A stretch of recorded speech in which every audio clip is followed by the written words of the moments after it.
안녕하십니까. 토요일 아침 광주 MBC 뉴스투데이입니다. 세월호 사고 신고가 접수된 뒤 가장 먼저 현장에 도착한 경비정이 당시의 구조 모습을 카메라에 담은 것으로 취재 결과 확인됐습니다. 승객을 버린 선원들의 탈출 모습이 생생하게 담겨 있는데 어찌 된 일인지 지금까지 공개되지 않고 있습니다. 김진선 기자입니다. 90도 이상 기울어진 선체에 매달린 승객들이 가까스로 구조됩니다. 구조보트에 몸을 실은 승객들은 아직 남아있는 친구들을 부르며 울부짖습니다. 이 장면은 구조 현장에 출동했던 전남도청 어업지도선 전남 201호 선원들이 촬영한 모습으로 사고 직후 모든 언론사에 공개됐습니다.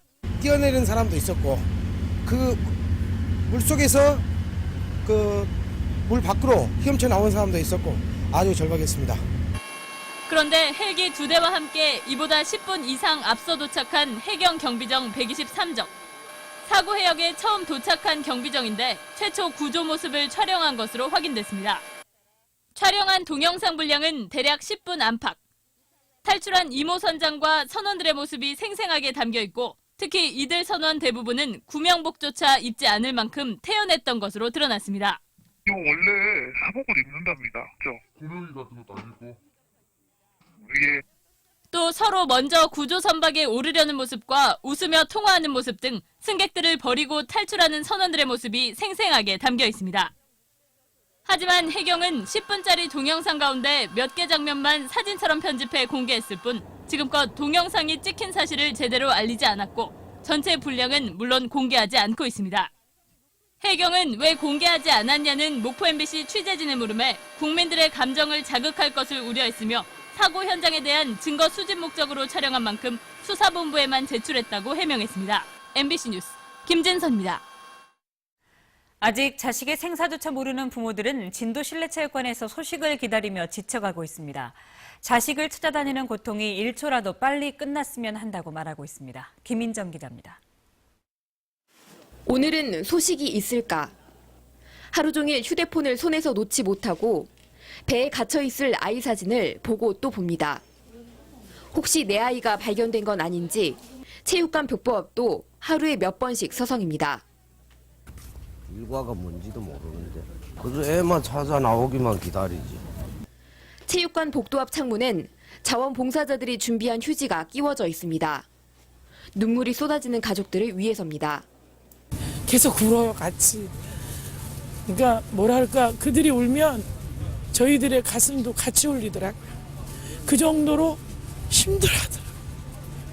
수색 상황에만 온 신경을 쓰며 날마다 팽목한 임시 검안소와 실내 체육관을 오가다 보면 잠은 고사하고 끼니도 거르기 일쑤입니다.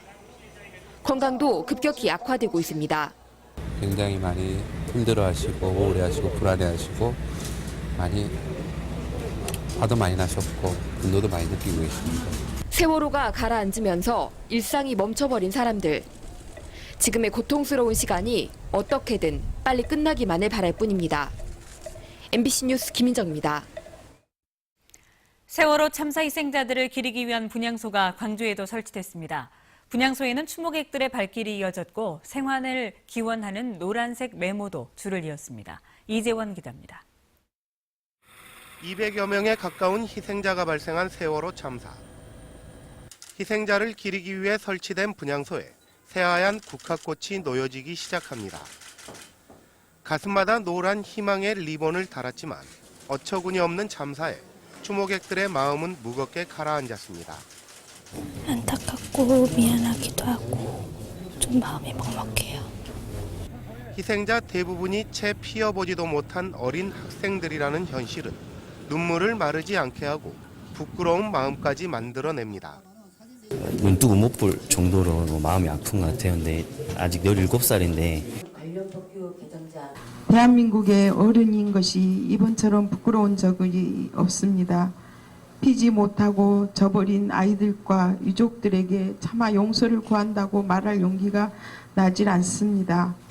분향소 안팎에는 아직 생사가 확인되지 않고 있는 실종자들의 생환을 기원하는 노란색 메모도 줄을 잇고 있습니다. 추모객을 위해 노란 리본을 만드는 자원봉사자들도 숙연한 마음으로 기적이 일어나기를 기원하고 있습니다. 그냥 희망을 걸어보는 거죠. 이걸 만들면서 기적이 일어나기를요. 세월호 참사 희생자들의 명복을 빌며 광주 YMCA에 설치된 분향소는 다음 달 7일까지 2주 동안 운영될 예정입니다. MBC 뉴스 이재원입니다.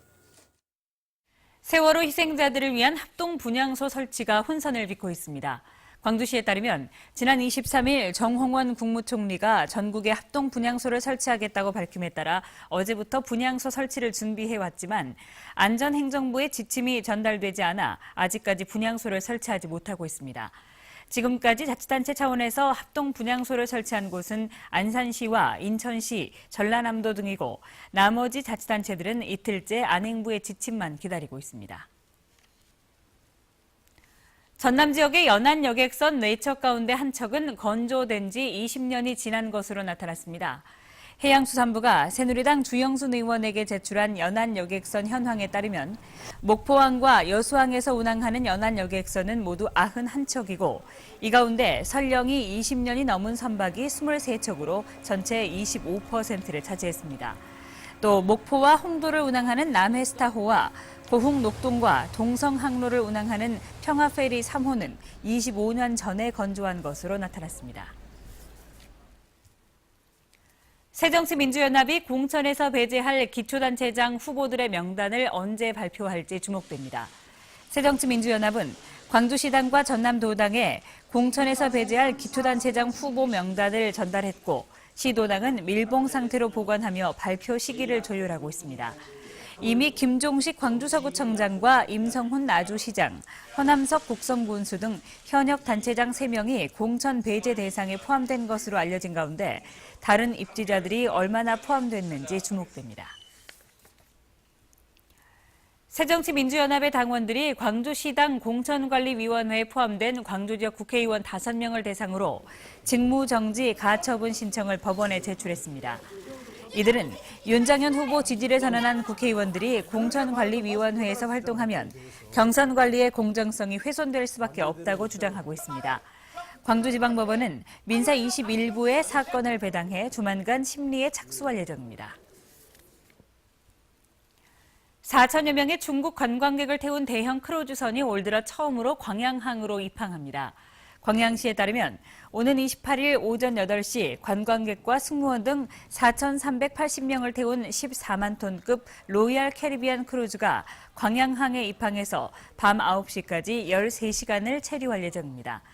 광양시는 올해 중국의 크루즈 선박이 14차례나 광양항으로 입항할 예정인데 주목해 관광객들이 정해진 일정 외에 광양 지역의 명소를 방문할 수 있도록 홍보를 강화할 예정입니다.